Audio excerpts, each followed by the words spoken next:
we would come out of the massager, she'd be so relaxed and I'd be in so much pain. And she's like, how'd you like your massage? And I was like, I hated it. I hated it. And I kept saying that. And Kirsten was like, babe, you know, you do realize that you could tell them to go a little softer on you.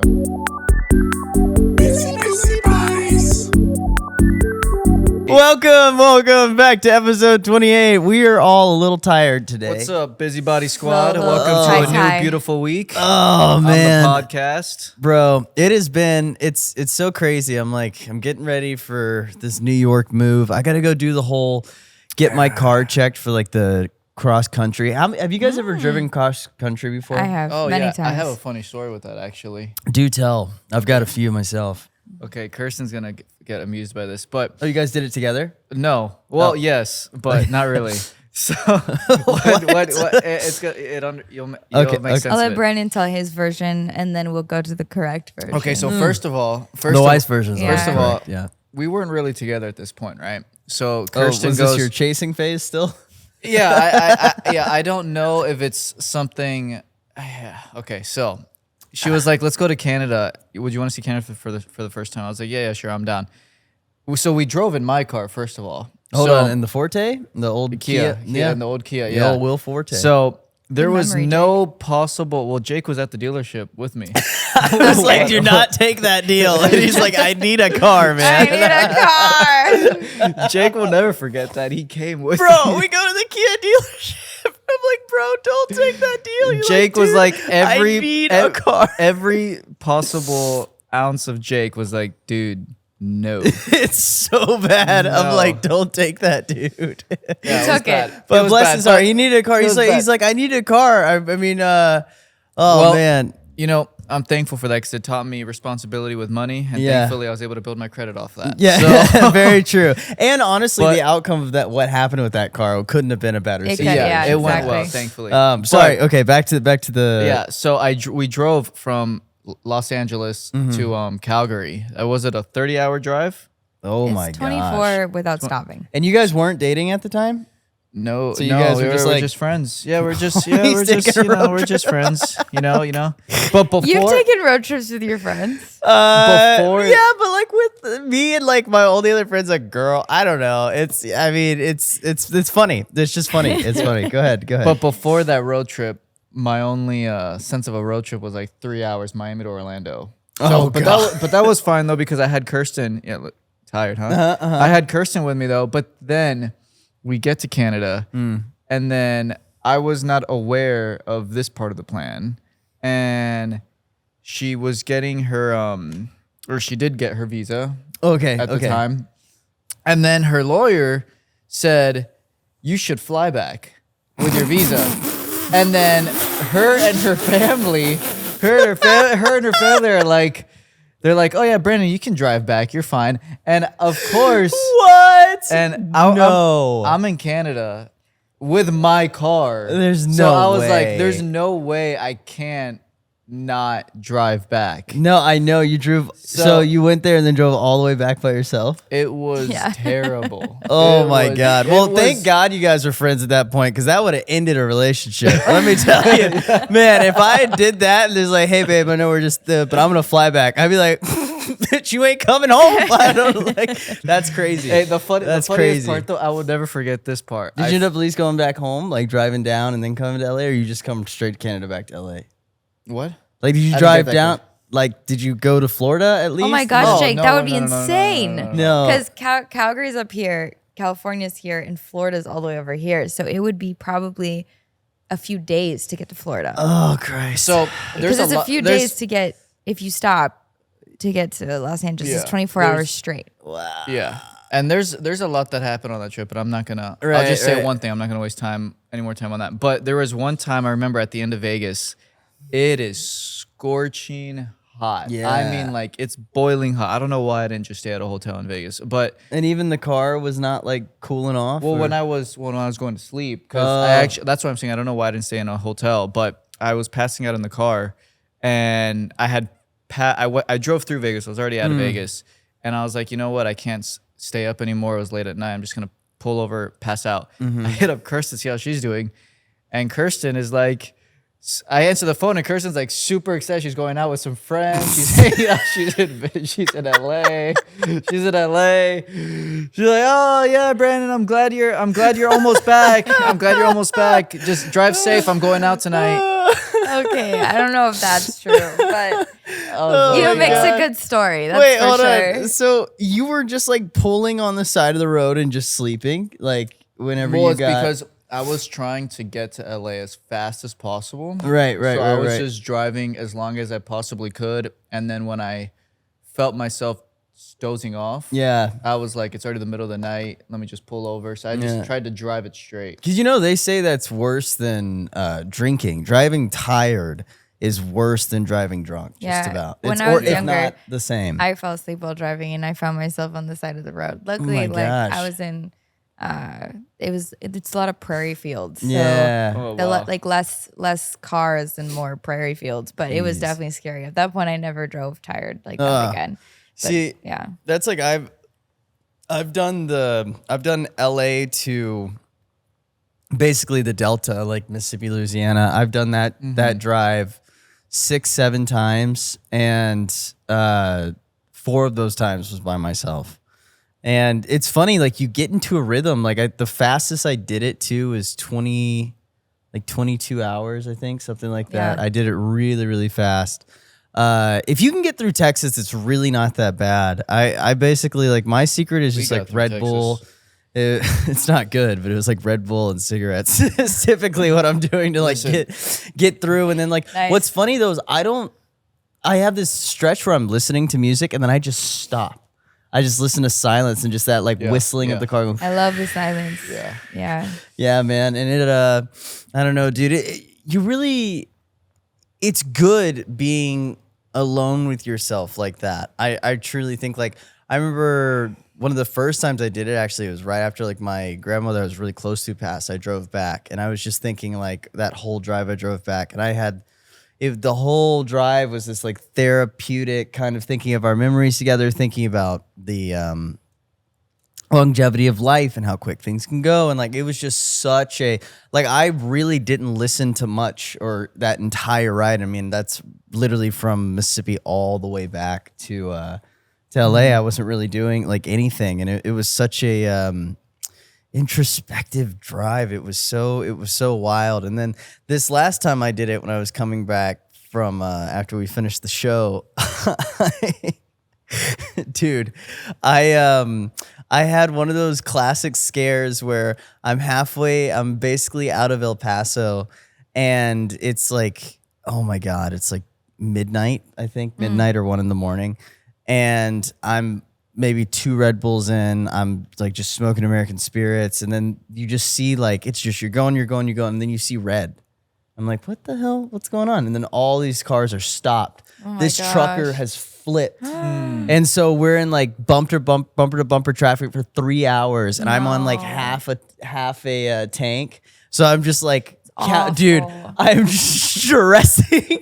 I'm like calling friends and stuff. I'm just like, yeah, like, just want to talk. Just like, I'm losing my shit. Yeah, like, I'm about to explode. Yeah, I'm literally about to freak out. And then like I had to basically hit neutral and cruise all the way down. And there's this one gas station on that interstate, specifically where we were, where they know they're the only gas station for like 500 miles that way and 500 miles that way. It's $10. So, oh my God, yeah. So the gas at the time was like $8.75 for like the cheapest Have you ever gas. looked up statistically the amount of accidents that these truckers get No, into? no. Because there's Is it a lot? there is a lot, because Oh, there's God. so many that are it's just tired. Yeah, yeah. Distraction, just so many things.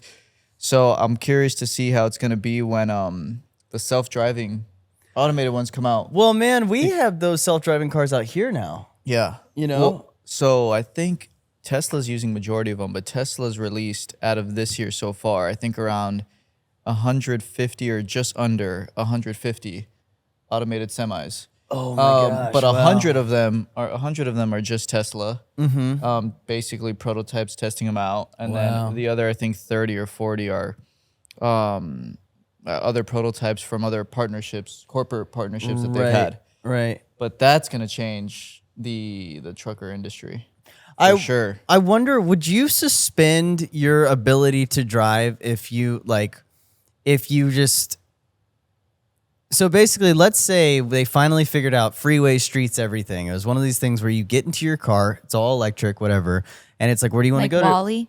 Kind of, yeah. It's like, where do you want to go today? And you just hit the button. You're like, I want to go here today, and then here, and then I'm going to go here. And your car just starts driving, and it's like you get behind, like, it is all controlled. Yeah. It's controlled by something else, but they control every vehicle. So there's like 0 accidents, there's 0 this, 0 that. Like, you don't have the free will of driving, but there's the guarantee that there will never be an accident as long as the, infrastructure stays put together. Yeah. It's I think ultimately that's I what could see us Tesla's falling into that. getting to, right? Because didn't they come out with a statement where technically the cars can all connect to each other? If they're close enough, right? Mm-hmm. And I think that's the whole goal with the self-automated cars is when you have enough of those drivers with those models on the roads, it's going to be a lot easier to just be fully capable of driving on their own. Like, I don't know if you've noticed, but in the streets of LA, we've noticed it. Like, there's more and more of those test cars that are just driving completely by themselves. Yeah, they're called like the Wayfair cars or whatever. Yeah, right? I see at least one every day right now. I've never been in one yet, though. Yeah, no, I don't trust it just yet. Well, it's also like a couple friends who have, but dude, those really? little imagine those little like those little robots that deliver food now. Yeah, that all have names. They're so crazy. Yeah, I mean, I was driving. God, where was I? I was like 2 weeks ago.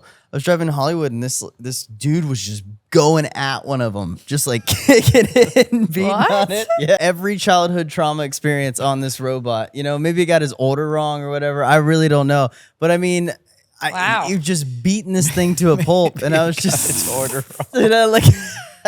I ordered chicken. Yeah. Oh man, I have to openly admit, where I used to live, my building and apartment number matched this house right behind us that had the same building number. Oh. And so I got free DoorDash, and I would call DoorDash and be like, guys, this is like the 5th time this week that I didn't order this. Like, how do you guys want me to do this? Do you want me to try to like put it outside or whatever? Bad at a certain point. Yeah. And then like it got to a point where they would just be like, no, we're gonna make sure that other person's order comes in. So when I first got Addie, it happened so much. I ate just about free for like a month. Wow. Yeah. That's awesome. This person would get everything, and it's stuff I wouldn't eat, so it's kind of like a little surprise. You're like, oh, well, I don't know if I typically have a poke bowl, but I'll give it a go. You know what I mean? It's like, so, dude. And then one time, and so, I'm almost wondering if it was like maybe like a pregnant lady or something, because it was. The choices were wild, bro. It'd be like a pack of pickles from like Pavilions, and then it'd be like a tuna melt, and you're just like, what is this? And then it'd be like dark chocolate covered like potato chips, and I'm just like, what the hell? Either they were pregnant or high out of their rocker, bro. Wow. But it was a pretty magical experience, man. I'm very jealous of it. It doesn't really happen anymore. Man, at least you got to experience it. Yeah, the privileged stay privileged. Yeah. What can I say? Dude, I had my first in-person audition again last week. So when you say that, does that mean, are they leaning back into that? I mean, I think so. It actually, I used to be one of those people that was very much like, I mean, for people that don't know, pre-pandemic, we would go into the room. That was just the regular thing, was going into the room. That was just how you did it. That, self-tapes were more of a side thing. And then I think you can connect more in person. So this is what's really interesting. I was always someone that championed this, like, I want to go in the room. I hate self-tapes. Self-tapes feel like they strip you of all personality, da-da-da-da-da. And then I went in recently, had a great time. Casting director was just a sweetheart. It was such an awesome experience. But I kept thinking, like, wow, we are actually super lucky for the self-tapes. Because if you really think about it, it's like, okay, you get to set up the lighting to make yourself look as good as possible. Your reader, you get to make sure is your homie who's like, not only are you comfortable with, but B, is super talented. Mm-hmm. Like I'm surrounded by so many talented other actors. So it's like you're having other talented people read with you. With casting, sometimes it's like they're wearing so many hats, spinning so many plates that it's like, the read's like, meh, you know what I mean? And that's not on them. It's just, it's hard to connect when they have so many things they have to do. And sometimes you get lucky and they do have a reader in the room, and that helps. But I was just thinking, I was like, wow, we actually have so much control. True. And I didn't think I'd be leaving a live session. I thought I'd be like fired up, rejuvenated. And we're back. Yeah, and it's like, I had a good time, but I was like, damn, actually, I love self-taping now. Like, I didn't realize, well, yeah, like once you realize at first it felt like a prison, because you're like, okay, I'm just sending these things into the void, because at least when I'm going in, there's a physical action, like there's, reaction to what you're doing and stuff like that. But now I was like, oh damn, we have so much creative control now that we can really have a lot of fun with it. So it was just one of those where you think it's going to be this thing. I mean, I guess it falls back on this. Like, I was reading this thing recently. I was talking about, like, expectations are very interesting, right? Like the expectations of, I'm going to love this, blah, blah, blah. It's like, so expectations are only relative to what you've already experienced. It's the reason why your happiness can't live in expectation, because you're never going to experience what you're expecting, because you've never experienced it. Therefore, you have no recollection of what it would be like. Therefore, it's never going to meet what you thought it would be like, because you didn't know. So it's like you can't get upset at the loss of happiness, because expectations are only relative to past experiences. So, how are you going to say I'll be happy when I experience that if you've never experienced it? Therefore, your brain has nothing to pull from.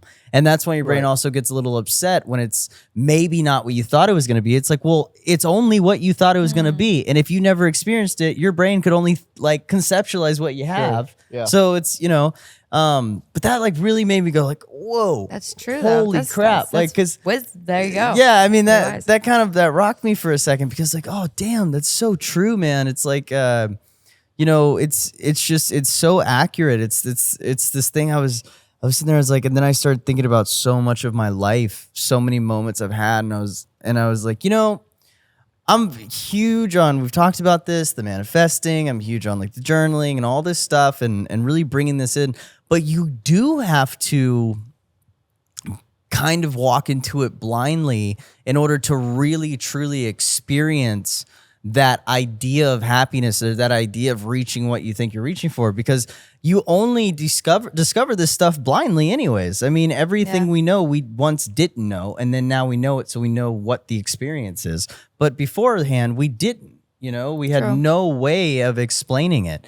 And anything we did was anecdotal from like what people have told us or what we've read in books and everything. It's never our experience of this experience. It's just this thing we started creating and building. It's like, you're going to fall in love, but you don't know exactly what the person is going to look like. And it's, or it's going to be a good day, but you don't know exactly what the day is going to look like. It's like, it's these things of knowing the concept of what the good is going to be, but not the less you're attached to the specificity of it, I think is kind of what it's trying to tell you. The greater you'll feel. Yeah. Yeah. Like it was like, it's like, it's a no brainer to be let down when you think it's going to be this, because if it's almost like, have you ever, I'm a terrible artist or like drawer.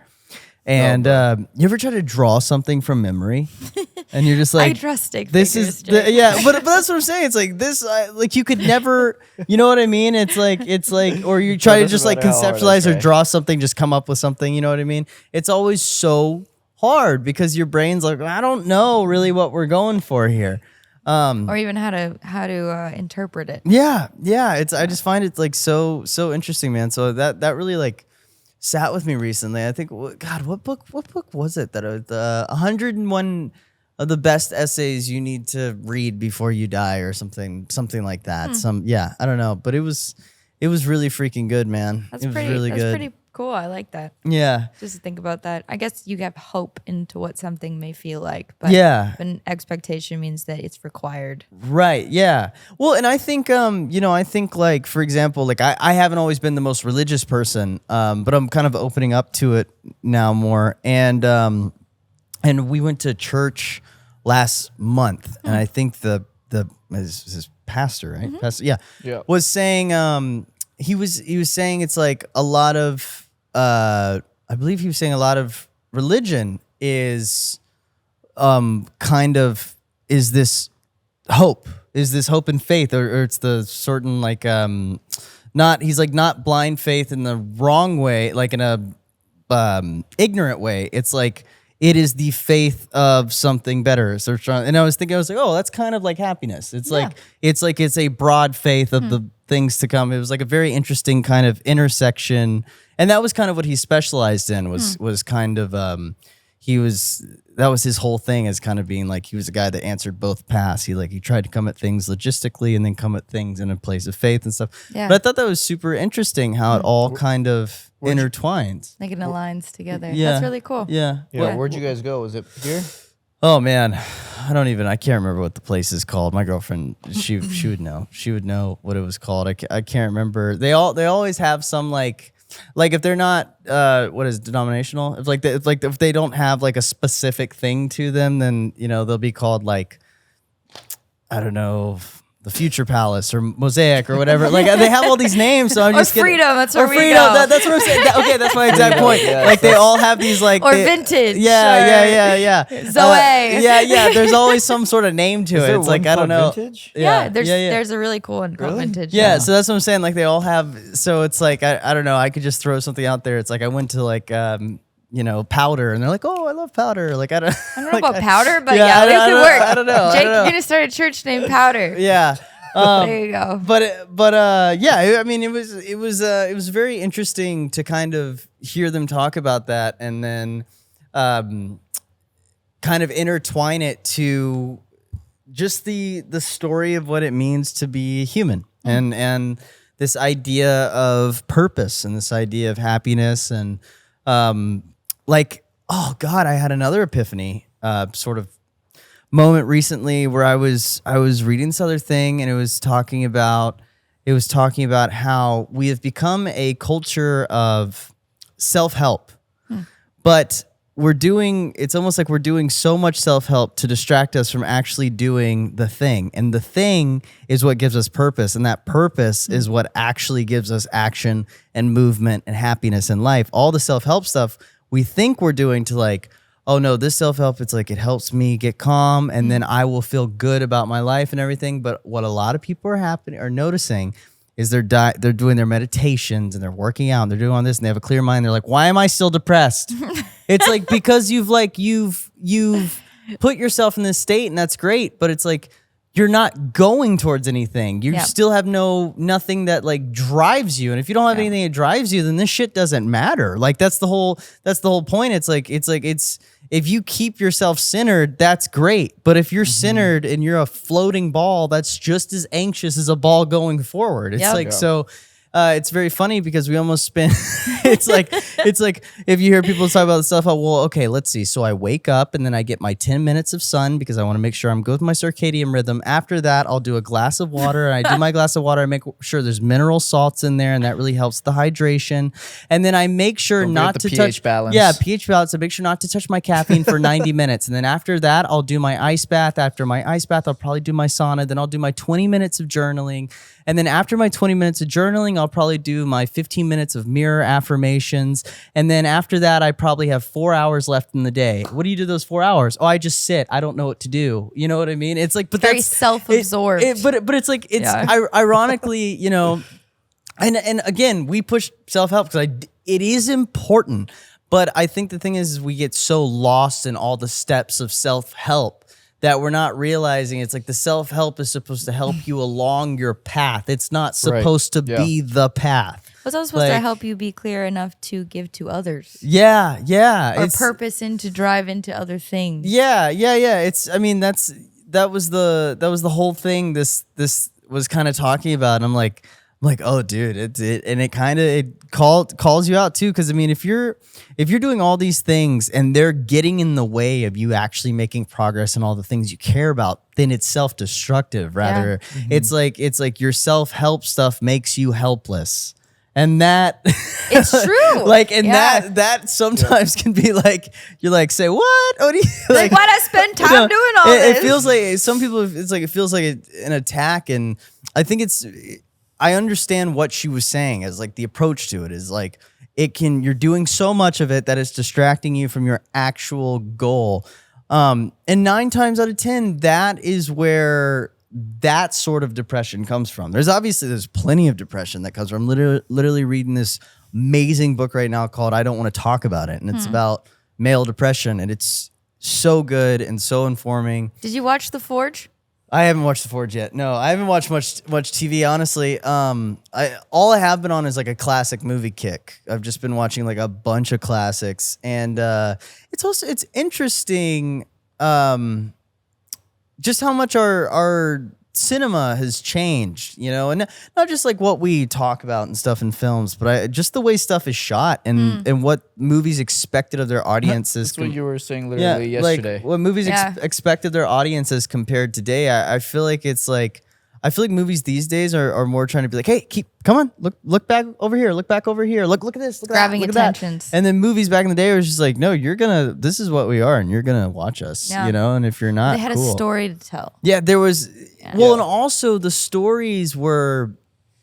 It's so interesting. It's like today it's almost like, and don't get me wrong, we still had Star Wars, we still had stuff like that, but it's like sometimes the story was just as simple as a human plight, like.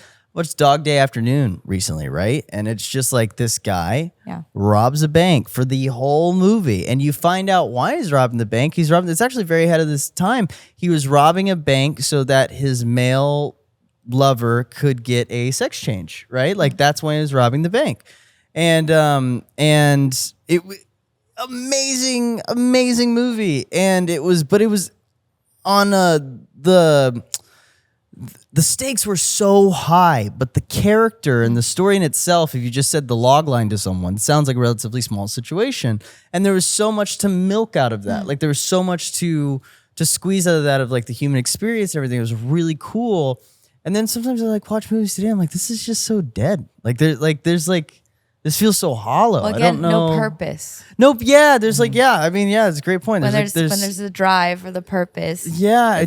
It feels. Then I heard something about, so because we know as creators or studios know that people are going to watch a lot of content on smaller screens, that set design and a lot of films and TV has been minimized to negate from distractions while watching stuff, which is so sad to think about. But when you start thinking about that harder, you go and watch classic movies, you're like, oh my God, yeah, some of these sets were just elaborate and the practicality.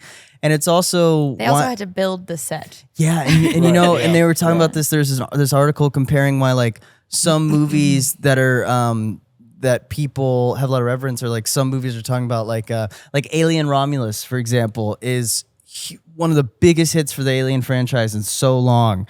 And people are just like, there's something about this movie that just feels timeless. It feels out of like what we're in. It doesn't feel like our future, our movies right now. It feels like it's from a time capsule and everything like that. And you know why? It's because the effects are practical, very little CGI. Almost all the sets were built from the ground up. And it's like, yeah, that's why. It's like we don't realize we're craving these things till we start to realize when we watch like so many of these movies, we're like, it's lacking color, it's lacking proper set design, it's lacking proper storytelling, it's so much of it's CGI, and we wonder why we're so disconnected. And it's because movies had like a real pulse in them back in the day, and that pulse has become synthetic a little, and that's why we're a little like, and it's happening to all our media consumption. It's happening in music. It's happening in like, I feel like music's having some sort of flip lately with like going back to like live. It's funny, if I listen to the Pop Rising or whatever, I'm like, this all sounds the same. And I don't mean to be that guy, but so much of it sounds the same.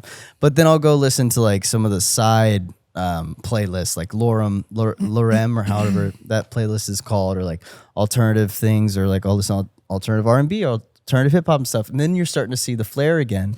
But yeah, I don't know. I feel like a lot of media consumption is becoming kind of synthetic. A lot of it's losing like its heartbeat. But I think that's just kind of I feel like a lot of people are losing their heartbeat, though. Yeah. I think it's a consumerism sort of thing too, though. Yeah. Well, you when you're collecting void things, you become void things. Right. Because you are what you consume, or you are what you surround yourself with, right, or what you focus on. Yeah, it's super interesting to me. I've just been taking it all in, and I think I think also because I've been on this detox now for like a little bit.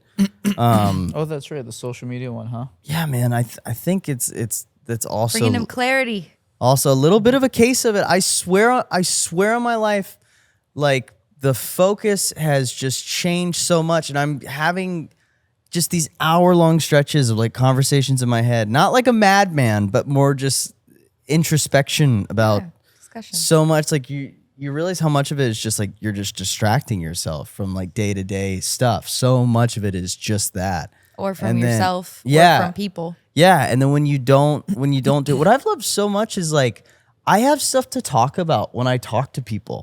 You know, like when I talk to people, I don't know what they've been doing every 5 minutes. So when I talk to them, I'm genuinely like, oh, we can catch up because I don't know what you've been I never doing. saw it. Yep. Yeah, I never saw it or I never heard about it or whatever. It's like it's wild. It's like, oh shit, that's right. Like, oh my God, like we having conversation. It takes it back to the old days when you had to go Yeah. to people face to face Well, to I used figure to- out what they're doing. What was funny how too they is are. something I was trying to work on in the past. It's funny how you make certain changes in your life and those changes end up being the answers to other things that you didn't even expect. It's like I wanted to be more present in my life, and I thought by being more present it'd be X, Y, and Z, but it's like ironically being more present has meant separating from the digital world, which has allowed me to entice my attention to focus in conversation because I don't know what's going on anymore. Yeah. So it's like, oh, wow, I am more present by default because I have to know what's going on. Yeah. And it's like it's given me this false idea that I know what's going on all the time. True. So it's like, why do I care to be present as much? And Or be curious or be curious about because it's the like people around you. You know? right, because it's like, oh, I'll know. It's like, oh, I'm curious about this. I'll just pull my phone out. Boom, no, I see. Like, who is this person? Look them up. Da da da. It's like, Also, I feel like there's sometimes an offense too, like when you ask a question, because people are like, well, didn't you see it? Or like, Right, didn't you right. like, didn't you know? Or like, yeah, and I think something that I it's important to be curious about the people that you're close to, or like to have questions. But you're a person who does have a lot of really like deep, epic questions, Jake. So I think if anything, it's more too for yourself to know that you. I think so. Yeah. I think it's definitely more for myself sort of thing. Well, you know, for example, I was talking to my buddy yesterday and I was having a conversation with someone recently and there were some things I was bringing up, not bad things, nothing. But I was just bringing up stuff about like I'm a typically open person. And I think I've always been overtly open because I've always had that sense of like if I'm super open, they'll feel like I'm a trustworthy person because I'm open and I put everything out there. And if someone is talking to you and they put everything out there, they're trying to show that they're raw and they're free. So you can be I've just always thought like, well, if I not trauma dump, but if I essentially put all of me out there, then you have no fear to hide yourself. And if you do hide yourself, then that's you showing me something about you rather than me being like, hey, you can't be who you want to be around me, you know? But I've also come to realize that there's certain things I've felt impulse to say, right? Whether it be like, oh, well, you know, my parents divorced or this and that. And blah, blah, blah. It's like, and I'm just being, it's like my thing. So I'm just being honest. I'm just being this and that. It's like, but I was thinking for the first time I had a conversation with myself and had this conversation and then I reiterated it with my buddy. And I was like, you know, by not always bringing those things up or talking about those things, I don't disown those parts of me, but I've come to realize like I don't have to bring them up. It's almost like I have to say this to make sure. He said an amazing thing. He's like, it seems to me you have to say that to justify what you've been through, to justify where you are now. Yeah. It's like your way of saying that is a way for you to kind of tell yourself like, yeah, and that's why I've earned where I am now. And he's like, and you can just be where you are now without having to preface that as if you earned your spot now. Yeah. And I was like, oh shit. Well, like what a That's- relief.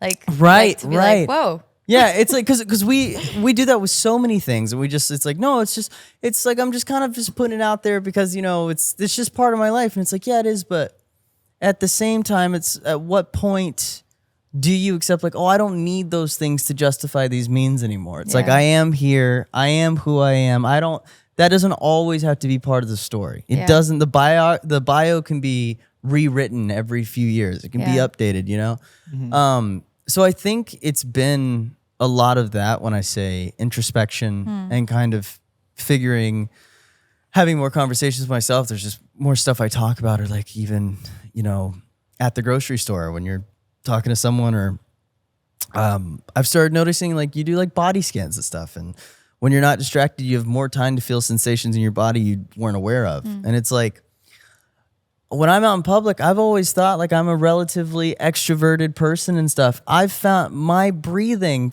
never noticed this before, is a little more tight, and it's a little more like in public spaces. In public spaces, I like specifically like grocery shopping or stores or something like that. Never noticed that. Never even like took a second guess at that. But it's like I use a deeper voice. I am more apologetic. I'm more like I don't know. It's like it's like I don't know. But I am more seen, not heard, I guess, sort of situation. It's like more trying not to be part of this picture over here, and like not draw attention or something like that, which I've never experienced with myself. But if I'm with someone else, I'm the opposite. I'm like, I don't care if anyone sees us or hears us talking. Because like, you have your... But that's interesting. Very interesting. Like, what does that mean? What is like, why do I do that? Like, that's such an... And I guess that's what I was saying with like these times to like be introspective. I've just been thinking, I was like, what the hell does that even mean? Like, why... You know, and I'm sure if some therapist or someone listening, they're like, well, buddy, I'll tell you what it means. You know, but I think that's really cool. I never even thought to do that for myself, but it's true, because then you realize what kind of space you're operating out of. Yeah. Like where you're at in each situation. And it could probably help a lot with how to navigate through that, to not be so fearful or worried or closed off. It's like you're almost, when all the distractions are gone, it's like you're forced to face whatever you didn't know was going on. And I just have like totally considered this the year of unearthing sensations, it feels like, because even with like with this class thing I've been taking, so much of it is about emotions are from the body. They're like, the brain thinks them, the body feels them. You know what I mean? So what's so interesting about like this Chekhov method, which is like the class I've been taking, it basically, it's all about getting the performer to do the movements in their body. Like if your objective is, I'm trying to get this information out of you, then you are pulling that information out of them. And it's like, and what does that feel like? And what does that sensation feel like? And in your body, it's weird. You do it over and over and over again. You start to have that force of feeling of pulling something out of someone. And, or if you're trying to demolish someone, crush someone, you are crushing them down. It's like you feel that in your body. You feel all these emotions. And it's so interesting when you start actually scanning your body and finding places where stuff is tucked away. And you know, they do that in meditation a lot too, is they'll do like the body scan, and the less you're distracted, the more you hone in, you start finding in the weirdest places. Like I am so tight in like my neck and shoulders, and then right above my elbow. No, dude, it's so weird. It's so weird. It's you don't even notice it until you like. That's what I'm focus on saying. it. And then you start to I'm glad loosen. you're more present. But bro, it's crazy. You start to loosen that, try to focus on loosening that area up, and then something changes in you. You're like, I just all of a sudden got a boost of endorphin. Like I feel so happy because, you know, I loosened up that weird spot underneath my elbow. I didn't know was bugging trapped. me. It wasn't trapped anymore. Like it's so crazy, dude. It's like we are such, as human beings, as creatures, we have some wild shit going on with us that we don't even. Yeah. That just made me think about, I mean, not what you were saying, but how like loosening up certain spots, because we're we're getting massages later, but we do our monthly massages. Oh yeah, where is it? It's called the Now. The Now. LA has a few locations. See, that could have been a church. See The that? Now. Yeah. It See, could. yeah. Hey, you know, But like Jake, Kirsten- you might yeah, open but- your own church soon. Yeah. The Now and then the later. You know. He's gonna be a pastor soon. Yeah. Guys. I didn't know. But it was really funny because I have one person that always gives me a massage once a month. He's killer. And then when we went to check out at the front desk, the person goes, "Oh wait, you had so and so," and I was like, "Yeah." He's like, "Oh, I've heard he's amazing. Everyone talks so good about him." And then Kirsten's like, "Maybe I should try this." So I'm doing that tonight. Okay. Instead of us doing it at the same time, I'm gonna try Brandon's person. She's getting But You're then a it's guy, right now huh? because right next to the Because he's amazing. because Yeah. even the front desk is like, I should try him. Everyone speaks highly about this guy. Yeah. But the thing is, and then right next door What's to the his name? He must have a wild name. He does have a wild name. Grigor. Oh, I knew it. I fucking knew it. I knew it, dude. It's always the really good guy's name is like Bon or like Grigor or like, you know what I mean? His name, he's always got some wild ass name. But he's like, and I'm telling you, like in the middle of massage, he always turns into like a chiropractor midway too. Yeah. Starts realigning you and everything like that. But it's like, good "You have because tightness here." right Hold right next door to the massage place is a winery. Oh, So great. they're always like, have That's a glass great. of wine before you come in or after. Something like Oh, that. is it like a thing? Like they Oh, have like a connection? Well, they don't have a connection, but a or lot they're just of like go There's go a have gelato wine. spot, a it's- winery, It's and gelato then winery massage. Where is this? It's in Studio City on Ventura. Okay. Yeah, man. Oh, that's so funny. I knew his name was gonna be something crazy. I knew his name because like They do have one in Silver Lake. Oh yeah. Well, I don't live there anymore. Oh wait, yeah, you Yeah. don't. Your boy is gone. Your boy's Century City now. They do have one in Beverly. Oh, of course they do. Of course they do. But see, my thing is the minute I go in there, I would be like, I want the person with the most mixed amount of letters in their name. Like that's you get what to pick the person before you go. Yeah, if you want. yeah. I want the person whose name sounds like Scrabble, like when you get the bag poured out for the first time. no, That's who I want. They have some of those. Yeah, yeah, dude.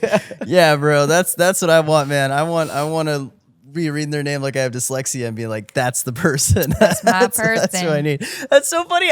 I knew his name was gonna be crazy. I just knew it, dude. Yeah, I don't know, man. I No, like. It's about being present though, because every single time we finish, because when you finish, they give you like little like advice of what to do, right? And I walk out every single time. You he's remember like, every time you guys he's finish like, together? He's like, you just need rest. He's like, you need Wow. rest. You need to chill out a little bit. He's like, Did he come up with that himself? make sure you stress a little less. Make sure you do this. And I was like, all right, I'm gonna go into my cave because I always pass out. Those are just like, I was expecting some like deep wisdom. He always leaves me with like No. great stuff, like just stuff you could really sit on. Rest. You need to maybe get some sleep. Like awesome. You seem a little I'm tense. gonna sit on that. I was really expecting. Why do you him think I'm here? to give you, to give you some sort of like proverb or something. He's just like, listen, I tell this to everybody. No, it's not that deep. My father told me I want to tell you. I just thought this is a very important thing to pass down. You should sleep. Honestly, Hey, sometimes it just takes the warmers. You know. All his wisdom comes from his hands, not from his words. That's I get it. I get it. That's really funny. It's do more, speak less. Yeah, man. I don't know, dude. I remember.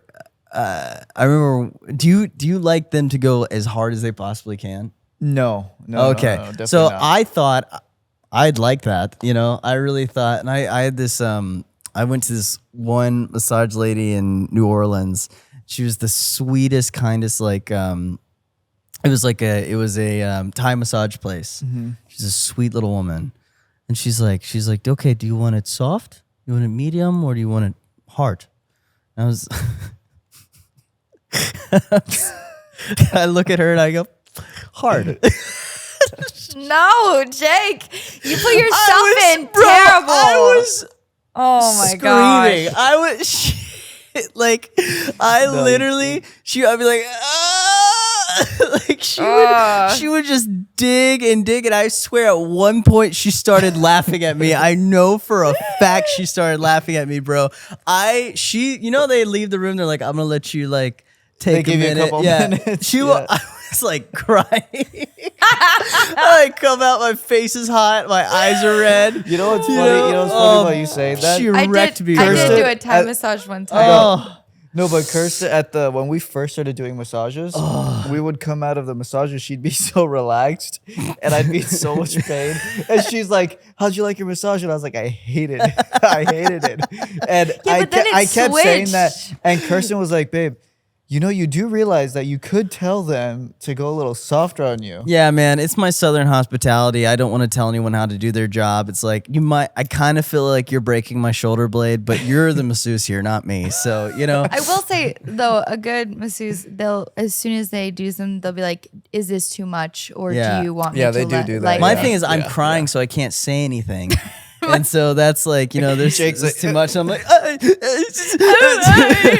they're like, all right, I'll keep going. I did go to a massage one time and I almost passed out. I was like, you need to stop because I'm about to like pass out, like blank out. And I was the way that you're touching my nerves right now, like I can't deal with it.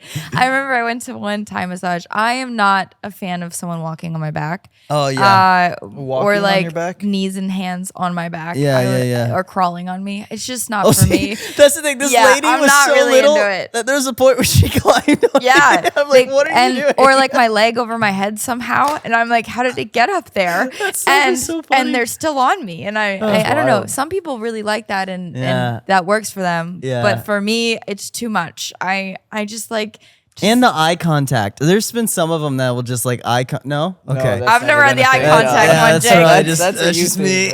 Maybe don't go there again.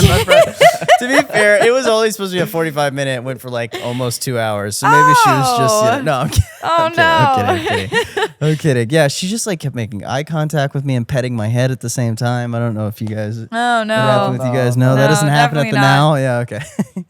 Yeah, man. One of my favorite masseuses, she was awesome, but then she was pregnant, and she then went on maternity leave right after, and I was so sad because I was like, oh, fine. Kirsten was like, "You sure you gotta go?" I was like, "You sure you want to have your baby?" Like. Yeah. Just thought of so many stupid jokes. Okay. Don't do it. I'm not. Don't do it. I'm not. Oh man. Yeah. I don't know, man. I don't know. I've just never been big on like the massage thing. I've never been big on like the masseuse thing. Well, I mean, I definitely understand why the majority are not. I mean, I wasn't either, to be honest. And Kirsten was the one saying like, "Hey, we should do this." It's the same with chiropractors, bro. I don't trust it. I don't trust it at all. The chiropractors, they're not real doctors. I still stand by that. It's I'm like on the fence of that one. They're not like for me. It was a season in my life. It did save my life. Yeah. But after that, I didn't need it anymore. Yeah. But my spine was very filled with like fluids and stuff from gluten or different things that my body couldn't do. And so it would help me breathe. Yeah. Again. It's just like really funny to think of like, well, if it hurts, we're going to just pop it into feeling better. It's like, I feel like so much of it is like the tissue around it is so important, and just or what you're eating, building strength in it, and also stretching it properly. They're like, we're just gonna pop it. Like, have you seen where they wrap the people's head and they just go 1, 2? No, basically like you're watching murder. Oh no! There's this one video of this like 90-year-old lady, and you see, and he's like, I mean, if you pushed her over, she'd sound like a bag of Sun Chips, but like, but you know what I mean? It's like he's like wrapping her head. He's wrapping her head like this whole thing, and he goes 1, 2, and she goes, and she just goes, I feel great. I'm like, bro, she's not walking after this. Like, I don't know, dude. I can't. Or have you seen those dog chiropractors? Yeah. Oh the my baby God. ones make me scared because the baby ones? brand new baby ones, Yeah. newborns. The babies gotta be careful. Their head can get like, yeah. Well, why are babies doing that? I don't know, but dude, because they had some tension in the womb, bro. They were stressing in there, man. I don't know. Hey, that's the type of world we live in when babies are getting aligned and they're like, Bro, could you imagine? It's like, yeah, I don't. How do you even like? well, I don't Because know. they don't have kneecaps for the first like how long? I feel like babies. There's a certain amount of time they don't have kneecaps. It's like none of their bones are connected. I don't know. I'm not the one to ask. I haven't had Yeah, a child that's yet. that's fair. I was gonna That's say fair. I can't even answer that. Yet, heyo. Yet, yep. Heyo. Hey yo, years. Oh man. Hey, yo, years. Yo, I don't. Down the road. Oof. Yeah, I couldn't. I was talking to my dad about that a few. We had dinner like a few days ago, and I was talking to him about like he was 20. At my age, he had already had. Well, my mom. Oh, well, yeah, but He had me, the younger, the sister, not the younger, and my brother. Yeah. not the younger, the older generation. It was My mom, different. too. It was My different. Like God. I'm 29. I'll be 30 in Damn. less than a month. Yeah, in less than. I'm already You 30. should have said it. You should have finished it. Just, I wish you would have just said it, just straight face, like the actual video, Oh man. that should be played back here. Yeah. I'm gonna let it slide. Yeah. Yeah. Yeah. I don't know what video that is. Oh, you Oh, don't it's know so funny. Kevin Hart. Yeah. So wait, you're gonna be 30. But yeah. But what I was saying is by the time my dad was my age, he already had all of us. Yeah. So- well, I mean, it's also. I mean, it's just different. That's It's what I'm just saying. different. Older generation was different. You know what I So- mean? Like, and then my dad also grew up like his dad was his dad was much older than most of the fathers when my dad was growing up. Yeah. Like he had an old ass dad. My dad was like I'm just thinking. older too. Yeah. Well, it's also so fun. I still- just have the Kevin Hart video. Damn. Damn, dude. Damn. You know what I also think is so funny about like the older generation is the way they tell people how they like met their wife. If you heard that shit now, you'd be like, bro, you'd be on a list somewhere. They're like, oh, well, it was really cute. You know, I just waited for her to get out of school every day in my car. And I just like followed her home for about 2 months before I had the courage to knock on their door. And then It's true. I knew she was about 2 years from graduating. I had graduated 7 years ago. And, you know, I knew that was going to be my wife. And I basically didn't give her a chance to say no. They're just like laughing, smiling about it. I'm like, that's It's a great story, bro. that's called grooming. Like, so many of our family were groomed and they don't know it. Like it's so crazy hearing these stories now, and it's just like, Grandpa, you stalked grandma. That's what you did. Like you didn't know. Yeah, but guys do that now. They'll stalk an Instagram page or yeah. stalk a profile page Yeah, or it's just like stalk where they're at every 5 seconds of their life. It's just like the story of Girls it will is, too. is like sounds so funny when you hear it back now. It's like, well, it was real cute, you know. Your grandpa came to my door and he said he wanted to take me out. I told him no. He said he's gonna stay in front of the house until I say yes. And you know, he was there for 4 days. He watched me leave and he watched me come back. And then finally I said, oh, I guess I'll give it a shot. We've been together ever since. It's like, that's real bad. That's creepy, Grandpa. What did he eat or go to the bathroom? Like, Yeah, just sit exactly. there. It's like, no, he just sat there staring at me. I could see him from my love window. Your thought on that. Yeah, it's like, well, where'd he go use the bathroom? Yeah. What about the bathroom? Yeah, not the fact that he was just like watching her for like 4 days in a row. But yeah, man. You know, I really do feel like people do that nowadays. They just don't do it outside their house. Yeah. I mean, I guess. They do it even more creepy now. Yeah, I don't know. I was Yeah. I don't know. I wouldn't want to be part of the dating scene ever again, especially in this new dating world, man. I'm not even like. I also just like heard so many people talk about it. It just sounds sad. Like it just sounds like not sad like pathetic sad, but I mean sad like Heartbreaking sad. yeah, like heartbreaking sad. Like Yeah. it's very much there's no first impressions anymore, really. I mean, there really isn't, even if you think of like dating apps, there's no first impression. Your first impression is in your mind. Yeah, exactly. There's there is none of that. And then on top of it, it's so much of like so many situationships rather than actual fulfillment. And then so many people more in this generation than ever don't feel happy with themselves to be in a relationship. So many people aren't getting in relationships because of a lack of esteem, more than ever, a financial lack of esteem. They don't feel worthy of someone else because of and it can be as simple as like they don't have enough followers, they're not making X amount of dollars, they're not, what you mean, that the money thing's obviously been a thing forever, that part's but like really sad. but all that, dude, it just sounds so blech. And then also the dating pool in a city like LA or New York or something like that is just I don't know, You never really know where someone's at. Yeah, exactly. Yeah, It's hard. I also think it goes into the whole social media thing. I think way episodes back, but it's like social media. It's an incredible business tool and a way of connecting, but it is also can be such a problem, and it hits people's self-esteem, mentality, and it's a very big comparison problem. People don't even like to really think about themselves in certain ways. They'll just compare themselves to certain things and instantly get, it's a catapults their mentality on certain things. Absolutely, man. If in my opinion, I think the best thing to do is find a girl you're really into, be your friend for like 7 years, hope that she'll be into you, and then the minute she is, marry her. I think that's like if anything, that should be I think that's what everyone should go for. Yeah. Busybabies, I think that's what you should do. That's what you should do. Yeah. But yeah, I feel like I've said at least 1,000 words this It's this those episode. drinks A lot they of give you good, before a lot the of good words though, episodes. Jake. I Words of- appreciate those words. Words Yeah. of wisdom, but I'm realizing what we need to give you before episodes. Oh my God, bro! You